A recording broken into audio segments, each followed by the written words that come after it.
out of Santa Pod. As you can tell, the sounds, the smell, it inspires you not only to race, but think about the actual engineering.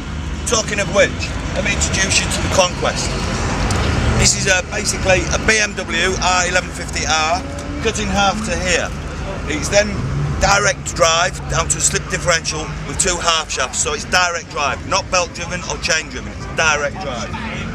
From here it's mainly double plated, double belted, boxed aluminium subframe, which gives it rigidity and strength.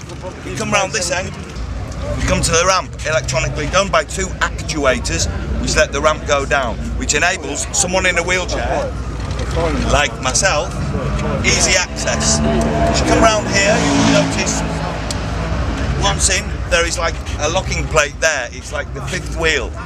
So let's talk about some of the innovative points on this machine.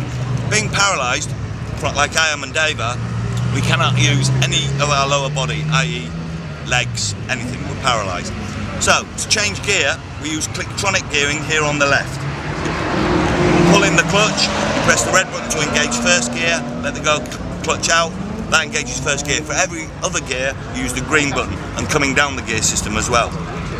It also has, from the slip differential, an actuator which works a reverse gear, so in principle you can go up to 100 mile an hour reverse. I do not recommend that though. The other important thing is the easy lock restraint, because now I am one composite unit within my wheelchair and the trike. We are locked together. To get out of it, I just deploy this switch here, away I go. They're the innovative designs built in with engineering to this superb machine.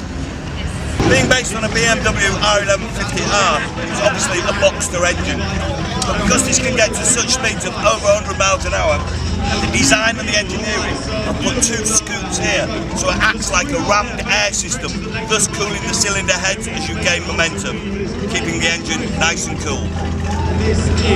This Conquest is such a beautiful machine, is that it actually had young people involved in its production. I'm not talking about the technical design here, what I'm talking about is the way it looks, the beautiful lines, the sexy skin. That's because there was students involved, university engineering students involved in the design of that skin. So in effect, it's been catalytic. It's actually pulling people in, and they've already been involved in the development of this wonderful piece of kit. And not only that, today we've had so many children looking at it. I've even had an 8-year-old boy, Finn, in the back of this today. And all I could hear from the back was, "Oh, this is brilliant!"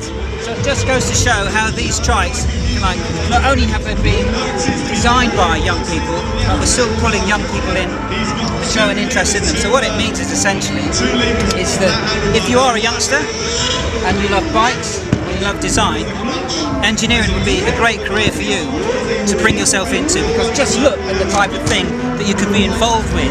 So all in all, we have an absolute product design for a specific market. These are mass produced now.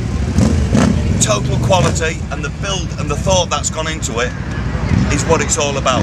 It gives a person like myself, paralysed, you can feel the wind in your hair again. It's freedom. You're interacting with able-bodied people. The whole thing is styled beautifully. The engineering thought that has gone in it is superb, and the drivability is happy days.